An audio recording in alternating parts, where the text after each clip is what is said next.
Hey, on se rejoint aujourd'hui pour une nouvelle vidéo de déballage avec aujourd'hui un téléphone qui est très attendu par mes abonnés et par les autres, un iQOO 12 Pro en modèle 16512. Donc là, déballage, première prise en main et le test interviendra bien sûr plus tard. On va le découvrir ensemble, hein, c'est un peu le but de cette vidéo. Hop là, après on verra les caractéristiques, le tarif. Donc c'est le cousin du Vivo X100 Pro. Alors vous attendez pas à une qualité de photo aussi bonne. Hein. Alors pourquoi pas, peut-être. Le traitement sera là. C'est pas le même objectif photo. Mais voilà. Normalement, ne vous attendez pas à avoir la même qualité photo. Ce serait trop beau sinon. Donc iQOO, c'est une marque de chez Vivo. C'est une marque qui est normalement orientée gaming. Alors petit à petit, les téléphones... ils sont très proches les deux, donc l'intérêt de ces deux marques, c'est vrai que je comprends pas trop pourquoi avoir créé iQOO, voilà, dans le giron de Vivo. Donc bon, voilà. Oh, c'est joli ça, le packaging est magnifique. Petite carte, alors c'est oui parce que c'est toujours en partenariat avec BMW. Alors j'ai pas pris cette année le modèle BMW d'ailleurs, j'ai pris un modèle rouge que je trouve plutôt magnifique. On va regarder un peu le déballage. Donc dans le colis trading, bien sûr, comme d'hab, il y aura un petit coupon de 5 €, des petits cadeaux toujours qui sont fournis avec, c'est toujours sympa.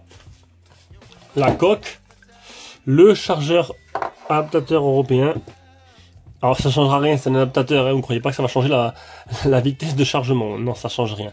La coque, une coque rouge, avec des petites strass dessus, une coque comme tout simple, silicone souple. Là, on va y retrouver le chargeur 120 watts et le câble de chargement.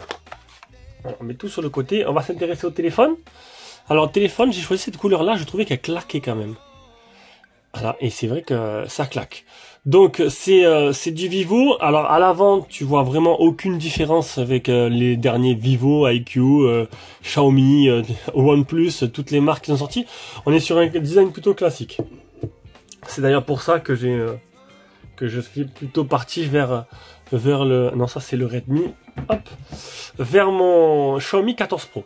Alors, pendant qu'il s'allume, on va aller s'intéresser un peu aux tarifs. Alors, iQOO 12 Pro. Alors ça, d'abord il montre les Vivo. Tac, tac, tac, voilà. iQOO 12 Pro, donc le modèle 16024 à 917 €. Le modèle de 16512 à 837 €. Et le 16256 à 747 €.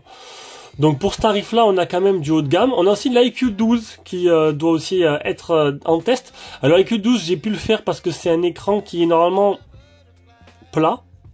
Alors c'est bizarre parce que là l'iQOO 12 il a un écran plat et là il y a une photo de l'iQOO 12 Pro. Je suis un peu trompé. Donc c'est un écran plat. Et alors que le Vivo X100 et X100 Pro c'était exactement les mêmes téléphones. C'était juste la partie photo qui changeait un petit peu. Voilà. Donc le téléphone il est allumé. On y retrouve dessus, c'est Origin OS, si je me trompe pas. Donc il y a bien le français, on va le mettre de suite.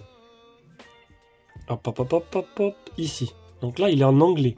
Il est en anglais. Alors, ce qui est plutôt intéressant avec les iQOO et les Vivo, c'est qu'en fait, tu as le français d'origine. Et pour ce modèle-là, il est full 4G, full 5G. Et c'est pour ça qu'en fait, les gens... ils s'attendaient impatiemment que je le reçois parce que le modèle voilà, c'est que les iQOO qui sont en version, bon ils sont en version globale aussi hein, les iQOO, mais ils arrivent jamais en France, c'est pour l'Inde et tout, mais là du coup il est directement en version chinoise avec toutes les bandes et ça c'est super intéressant. On va changer le fond d'écran, on a les fonds d'écran BMW, je veux un truc clair, très clair, histoire de voir un peu les bordures. Bon logiquement il n'y aura pas vraiment de différence avec le Vivo, hein, on a la même forme. Là, la luminosité, je vais la mettre à fond. On peut voir que... Ah non, ça c'est le son. On peut voir que... Si je me trompe, ça va pas le faire. Hop là. Voilà. Donc, luminosité bloquée comme d'hab. Des bordures. Bon, sur le côté, c'est incurvé. Bien incurvé. On aime ou on n'aime pas. Il y en a qui vont préférer l'écran plat. Bon, voilà. Niveau design, ça change pas. Hein. On est sur un design classique depuis 2-3 ans. Et franchement, oui, c'est vrai que l'évolution des smartphones est très minime en ce moment au niveau design. Hein. Il n'y a que vraiment Xiaomi qui a vraiment innové cette année. D'ailleurs, on peut voir le Redmi K70, ils ont vraiment gardé le même design. Donc, par contre, l'arrière est très joli. L'arrière est très joli. Le bloc photo ressort carrément largement moins que celui-là du Vivo. Très beau. À voir maintenant ce que ça peut donner directement en qualité photo. Est-ce qu'on va s'approcher de l'excellence du Vivo ou pas? Ça reste à voir. Donc, sur Qmobile, donc, on peut voir quoi? On peut voir un écran C78 de type AMOLED, 8,6 mm d'épaisseur. Ça, c'est bien, parce qu'avant, les IQ, c'était 9, 9,2, 9,5. 210 grammes, le Snap, le dernier. Charge rapide 120 watts avec le 5100 mAh. Bien sûr, je vous mettrai un lien d'achat en dessous de la description. Voilà, si vous voulez l'acheter, passez par ce lien, ça permet de me soutenir. C'est la première forme de soutien. Après, tu peux t'abonner, tu peux faire un petit don sur Tipeee ou le bouton rejoindre sur YouTube. C'est un petit sympathique pour moi si tu aimes mon travail. 50 watts la charge sans fil et 10 watts la charge inversée. Et une batterie de 5100. Le Vivo avec 5400. Voilà, je le rappelle, mais le Vivo n'avait pas le Snap. Il avait le dernier Mediatek, qui est vachement énergivore quand même, je trouvais dans mon test. Donc au début des bandes, on est 100%, on est full 4G, full 5G, c'est assez rare. C'est pour ça que je pense que ce IQ va faire un malheur. Surtout si en photo il se montre à la hauteur.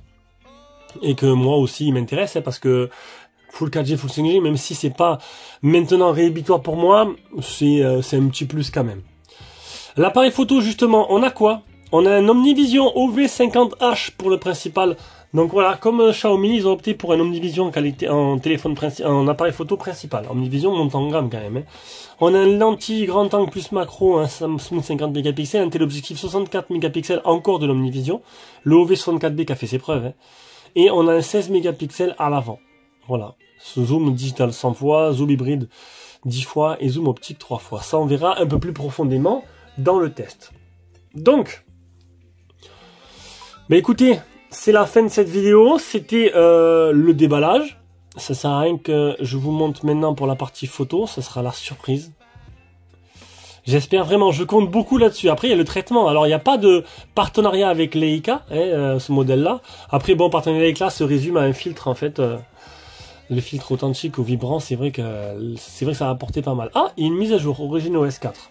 Donc, on le fera une fois que j'aurai commencé à utiliser le téléphone. Allez, sur ce, ben voilà, c'est terminé. Je vous fais des gros bisous et on se rejoint pour une prochaine vidéo. Ciao, ciao.